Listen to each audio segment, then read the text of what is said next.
From the National Newsroom of the Canadian Press, I'm Jason White. Canada hopes to protect its steel industry from the U.S. trade war by levying new tariffs on China. The 25% tariff on Chinese steel will take effect by the end of the month. Prime Minister Mark Carney also announced quotas on all imported steel. The combination of all these measures will ensure that Canadian steel producers have a bigger share of the Canadian market. It will create more resilient supply chains and unlock private capital for Canadian production. But for now, Canada is still not adjusting its retaliatory tariffs on some U.S. steel and aluminum products that have been in place since the spring. Meanwhile, Prime Minister Mark Carney confirms a U.S. trade deal could include softwood lumber quotas.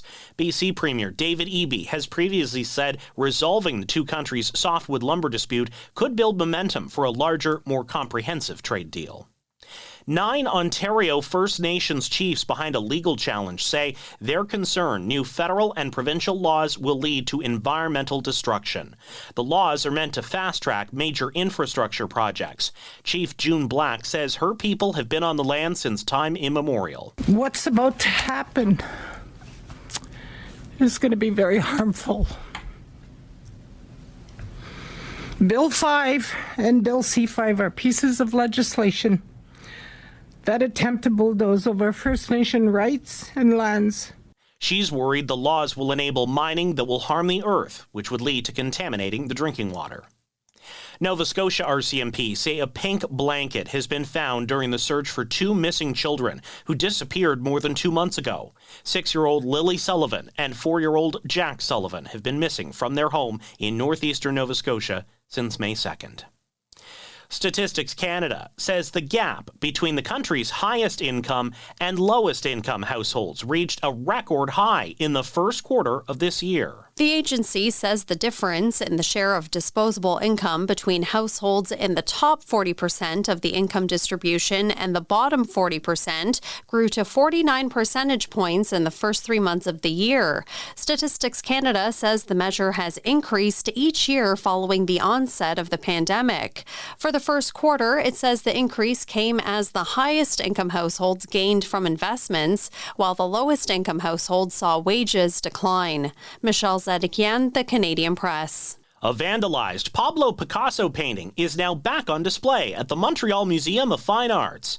An environmental activist smeared washable paint on the 1901 painting The Hatara back in June. The museum says it was covered by protective glass, but the gilding on the frame was damaged and needed to be restored. This is The Canadian Press.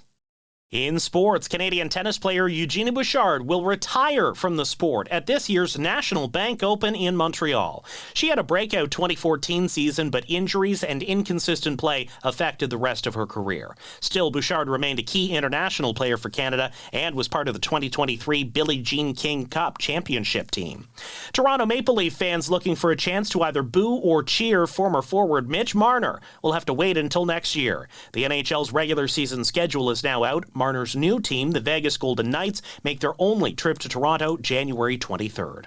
The CFL has reinstated veteran defensive lineman Sean Lemon. He was suspended last year for betting on games in 2021, including one he played in. And the LPGA Tour's CPKC Women's Open is returning to Edmonton. Royal Mayfair Golf Club will host the 2026 Women's National Championship next August. From the Canadian Press, I'm Jason White. Thanks for listening. Don't forget to follow and subscribe. For more of today's top stories, visit thecanadianpressnews.ca.